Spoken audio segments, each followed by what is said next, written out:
Everyone. आज हमने जो है फिजिक्स का इलेक्ट्रोस्टैटिक्स का लेक्चर 3 किया।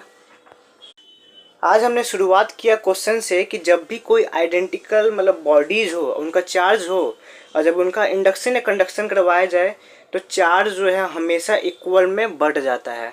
चाहे कोई भी टाइप का क्वेश्चन दिख जाए, अगर उसमें लिख दे कि आइडेंटिकल स्फेरिकल या कुछ भी लिख दे, समझ जाइएगा जब भी छुअन छुआई हो या इंडक्शन करंट चार्ज जो भी फ्लो हो रहा हो, चार्ज जो है हमेशा इक्वल में बटेगा जब तक जो है पोटेंशियल रहेगा, डिफरेंस रहेगा। अब मान लीजिए कि किसी पॉजिटिव चार्ज को हमें वो न्यूट्रल सिलेंडर के पास लाएं तो क्या जो है वो सिलेंडर चार्ज हो जाएगा? ऐसा नहीं है।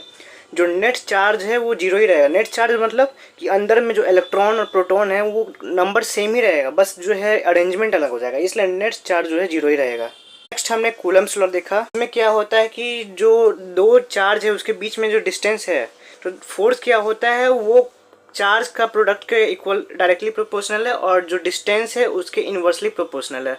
और फार्मूला क्या हो गया इलेक्ट्रोस्टैटिक फोर्स का, के Q1 Q2 by are square, जहाँ पे के क्या है 9 × 10⁻⁹ और डायमेंशन निकालना हम लोग को आता है जिसका होता है newton metre square coulomb minus. और के को जो है हम लोग लिख सकते हैं 1/4 पाई एप्सिलॉन नॉट।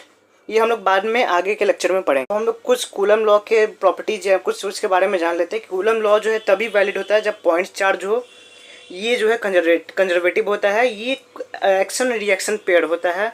और देखिएगा कि जो हमेशा जो Q1 Q2 जो फोर्स है एक दूसरे पे लगाता है वो हमेशा जो लाइन जॉइनिंग है ये उसी से पास होगा, यानी सेंट्रल फोर्स लगाएगा। और जो लाइन जॉइनिंग के बाहर चाहे हजारों पार्टिकल आ जाए उससे कोई मतलब नहीं है। और देखिएगा जैसे कि चार्ज है उसके बाहर से बहुत सारा फोर्स लग रहा है तो उसका नेट फोर्स जब हम लोग निकालेंगे तो उसी को बोलते हैं हम लोग सुपरपोजिशन, प्रिंसिपल ऑफ सुपरपोजिशन। देखिए पॉजिटिव है तो इसलिए जो है ये रिपेल कर रहा है, पॉजिटिव नेगेटिव है इसलिए फोर्स को यहाँ खींच रहा है। अब हम लोग आते हैं सॉल्यूशन पे, जिसका आज हुआ लेक्चर 4। आज हमने कुछ ज़्यादा नहीं पढ़ा लेकिन बस देखा कि परसेंटेज वेट बाई वेट क्या होता है, weight of solute divide by weight of solution.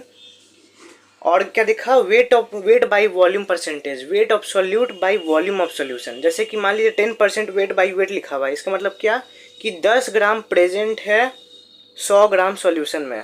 और वही वेट बाई वॉल्यूम का मतलब क्या है, जैसे कि 11% weight by volume, 11 gram present है 100 ml सॉल्यूशन में।